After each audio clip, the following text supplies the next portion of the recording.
Welcome to the Deep Dive. So you know the main story of 9/11. The hijackings, Al-Qaeda, the towers, the Pentagon, Shanksville. It's something we all remember. Absolutely. It's etched in memory.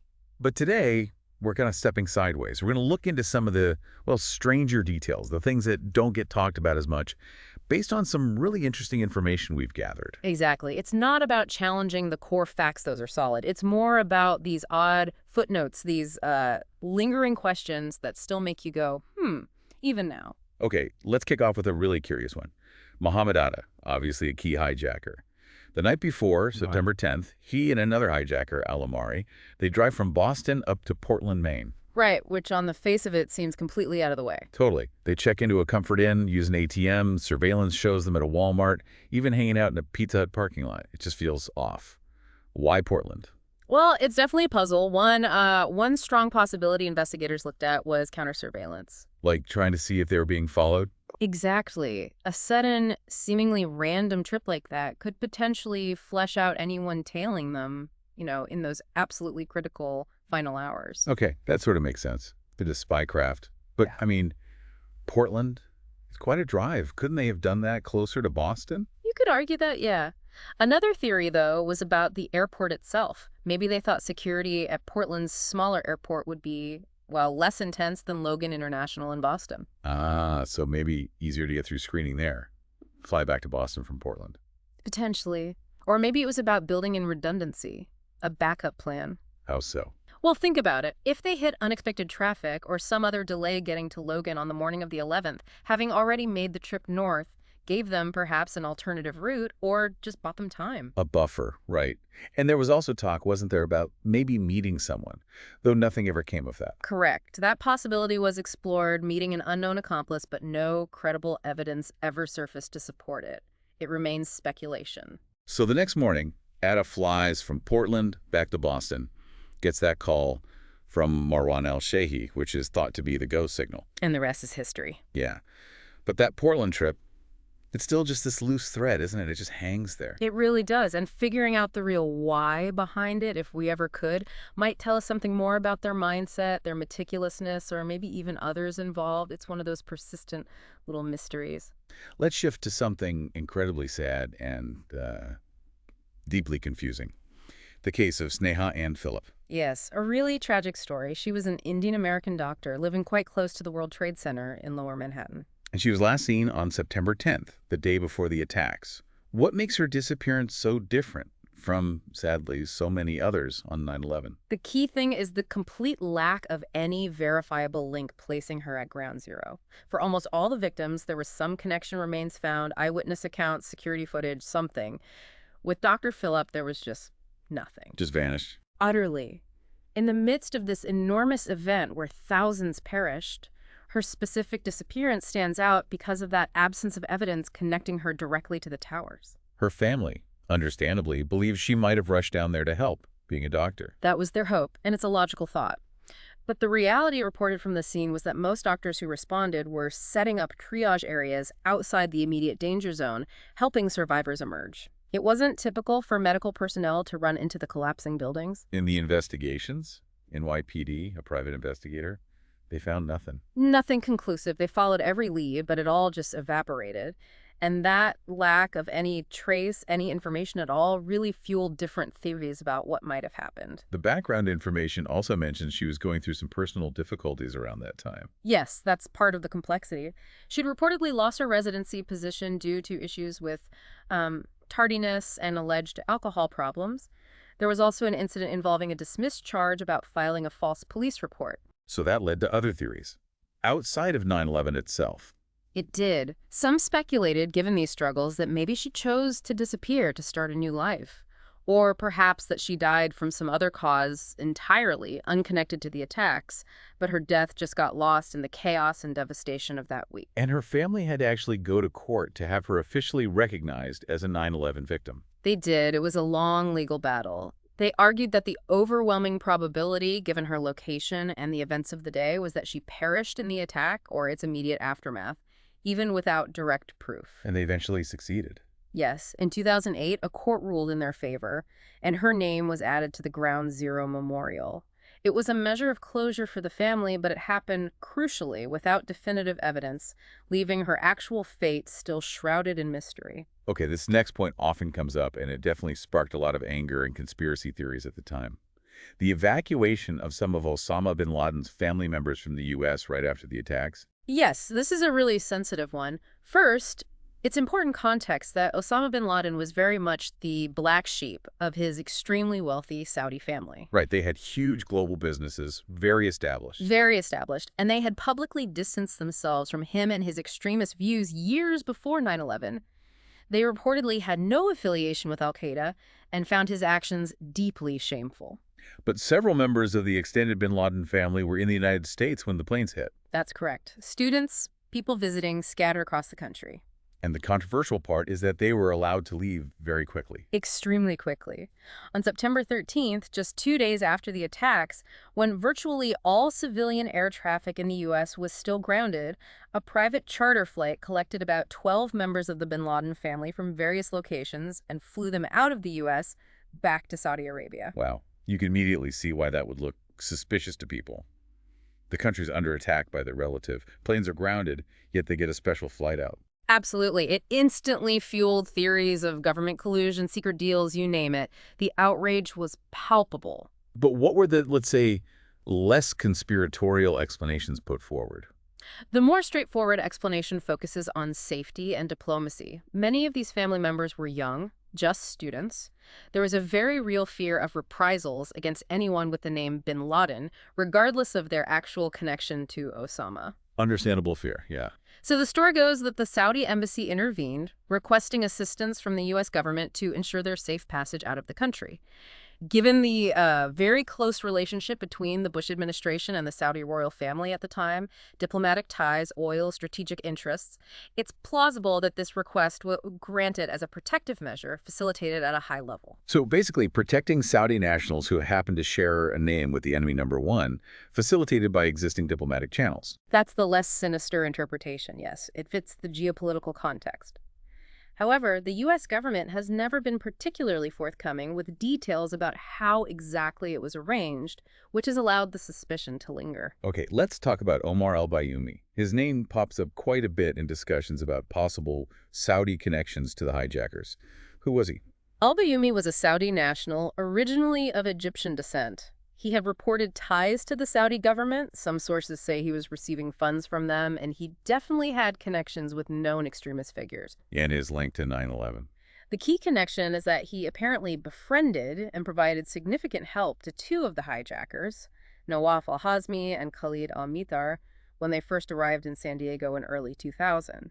Reports say he helped them find an apartment, co-signed their lease, maybe even gave them some money. So direct assistance to future hijackers. Where was he on 9/11 itself? Interestingly, he was in the UK studying for a PhD at Aston University.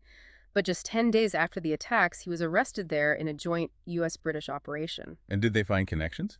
They found evidence linking him to associates of bin Laden. There were records of phone calls, for instance, to Ziad Khalil, who was a key al-Qaeda procurement agent, and also calls to Fahad al-Thumairi, an imam at a Saudi-funded mosque in Los Angeles, who was later denied re-entry to the U.S. due to suspected extremist links, though al-Thumairi denied knowing Bayoumi well, despite the call records. So suspicious connections, definitely. But was there ever hard proof he was involved in the plot? That's the crux of it. The British authorities investigated thoroughly, found these links, found his assistance to the hijackers suspicious, but they ultimately concluded they didn't have enough solid evidence to prove he had foreknowledge or was actively involved in planning the 9/11 attacks. So he was released. Yes, he was eventually released without charge and returned to Saudi Arabia, where he essentially vanished from public view. But didn't the FBI have a stronger view? I recall reading something about an FBI report suggesting a better than even chance he was involved. That language did reportedly appear in an FBI document. It suggests a very high level of suspicion within the Bureau, perhaps based on classified intelligence. But suspicion, even strong suspicion, isn't the same as prosecutable evidence. Right. It really highlights the gap between intelligence gathering and what you can actually prove in court. A frustrating gray area. Absolutely. His story remains one of those unresolved what-ifs. Okay, this next one is genuinely mind-boggling. It involves two of the hijackers, Al-Azmi and Al-Midar again, the ones all Bayumi helped, they actually rented a room from an FBI informant. It sounds like fiction, doesn't it? But yes, in late 2000, while living in San Diego, Alhazmi and Almitar rented a room in the house of a man who was, at that very time, working as an active, paid undercover informant for the FBI's San Diego field office. Living with an FBI asset. Did the informant interact with them much? Apparently so. Reports indicate they prayed together. The informant, Abdus Sattar Sheikh, even reportedly helped one of them open a bank account. Sort of helping them navigate daily life in the U.S. Okay, but surely the informant told his FBI handler who these guys were. Their names, at least. That's the incredible failure here. Apparently, Sheikh didn't provide their full names to his FBI handler. And the handler didn't ask. Didn't say, hey, who are these guys living in your house? Astonishingly, no. The handler apparently never pressed for those specific details. And what makes this catastrophic is that the CIA already knew about Al-Hazmi and Al-Mitar. How so? They had been identified as al-Qaeda operatives after attending a major summit in Malaysia in January 2000. The CIA tracked them entering the U.S., but then, crucially, didn't inform the FBI in a timely or effective manner. The FBI wasn't actively looking for them inside the U.S. until maybe August 2001, far too late. So the CIA knew these guys were dangerous. And in the U.S., the FBI had an informant living with them but didn't know who they were because nobody asked the right questions or connected the dots between agencies. Precisely. It's a textbook case of intelligence silos and communication breakdown. The informant himself only realized who his former tenants were after seeing their pictures on the news following the attacks. And then he told his handler. Yes, then he contacted his handler immediately. There's no suggestion Sheikh knew beforehand or deliberately withheld info. It was just a colossal missed opportunity rooted in systemic failures. Just staggering. A potential chance to uncover the plot, living right under their nose, basically. It really underscores the what might have been aspect looking back. Let's turn to a different kind of 9/11 story, one that's just deeply sad and almost forgotten. The murder of Henryk Siwiak. Yes, a Polish immigrant working construction. He's sometimes called the last person killed in New York on 9/11, although his death wasn't directly part of the terror attacks. Tell us what happened to him that day. Well, like many, his construction job in Manhattan shut down because of the attacks. He was trying to earn money for his family back in Poland. Later that day, he got a lead for a different temporary job cleaning a supermarket in Bedford-Stuyvesant, Brooklyn. So he headed over there. He did. He walked across the Brooklyn Bridge trying to get to this address, but unfortunately, there seems to have been some miscommunication about the exact location, or maybe the directions were bad. He got lost. He ended up on a street known for being quite dangerous, apparently trying to ask for directions. Witnesses later reported hearing an argument, then a gunshot. And he was killed. Yes, he was found shot dead on the sidewalk around 11:40 p.m. that night. A single gunshot wound to the chest. And the murder was never solved. No. Over 20 years later, it remains unsolved. The primary reason cited is that the NYPD was just completely overwhelmed by the catastrophe downtown.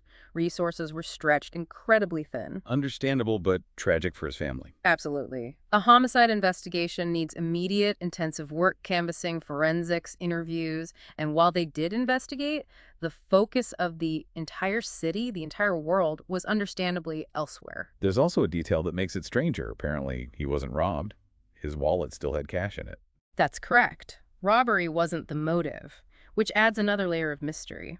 It's led to some dark speculation. Like what?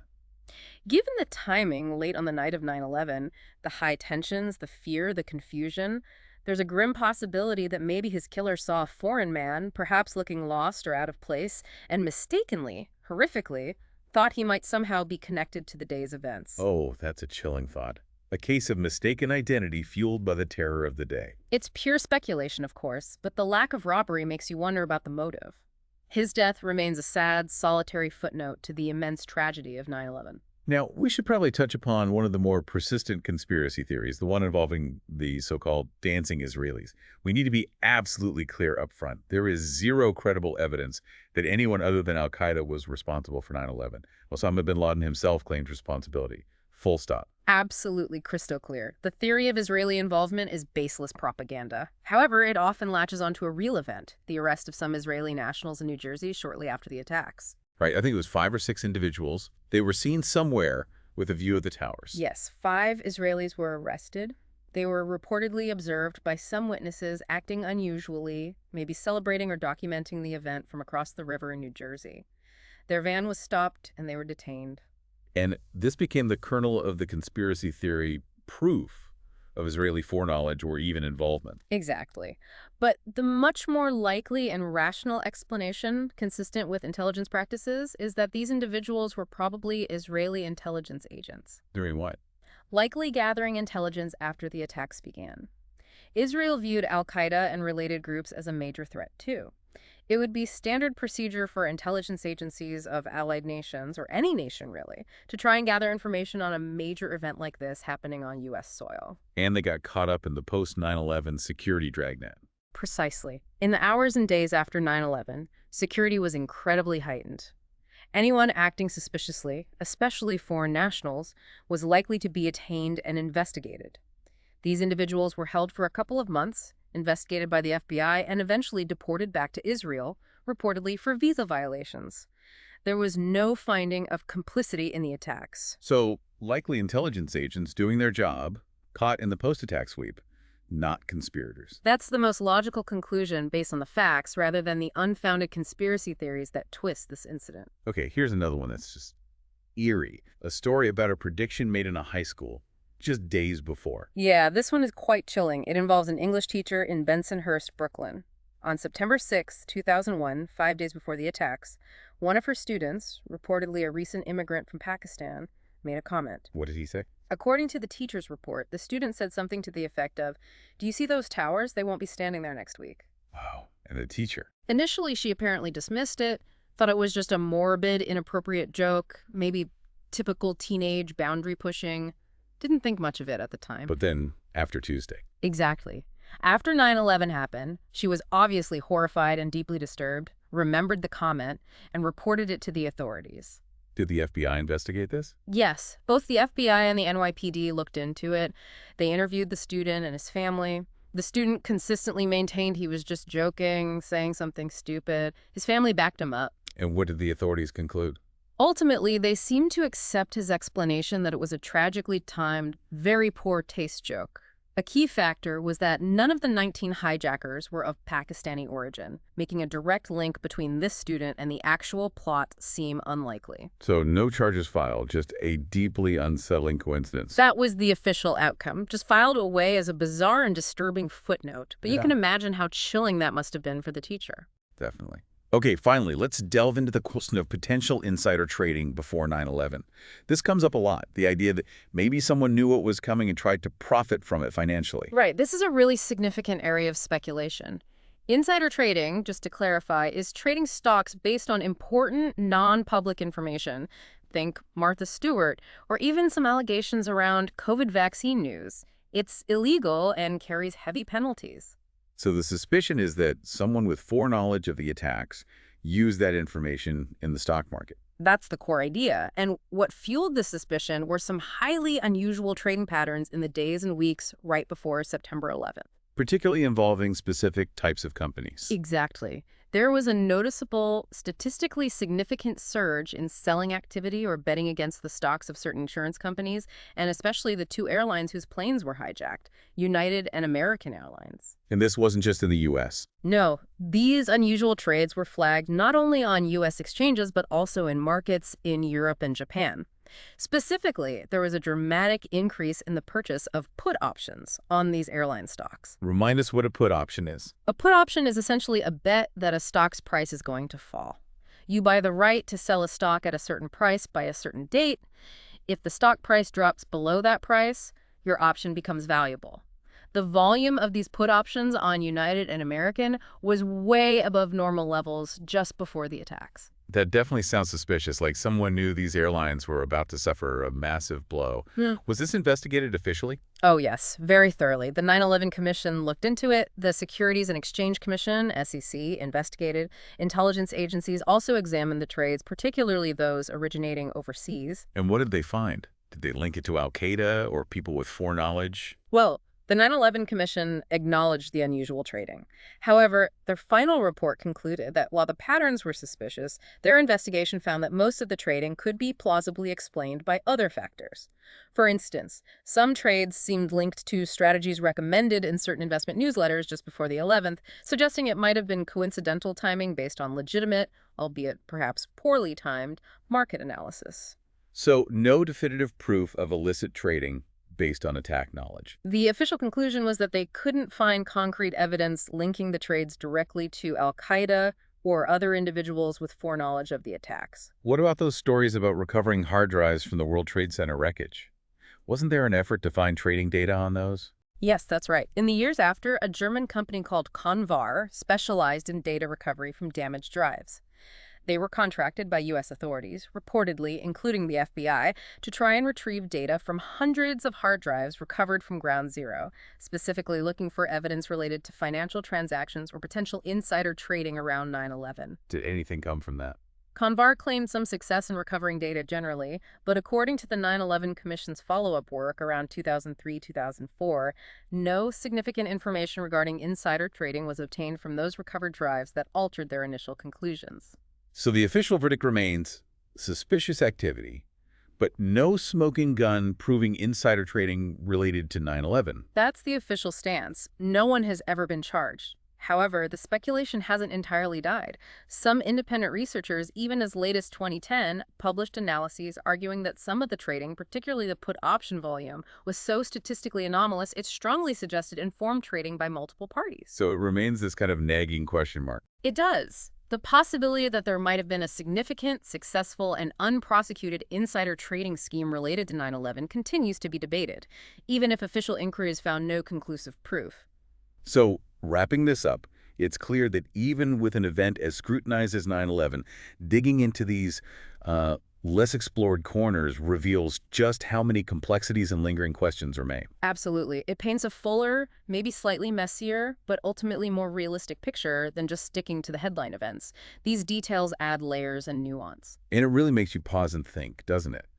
When you consider these intelligence gaps, the strange coincidences, the unresolved stories, what does that tell us about our ability to ever truly grasp the full picture of huge, complex historical events, even ones we think we know so well? That's a great question to leave with you, our listener. How do these fuzzy edges, these lingering unknowns, shape not just how we remember the past, but maybe how we approach uncertainty and information even now? Thanks for taking this deep dive with us.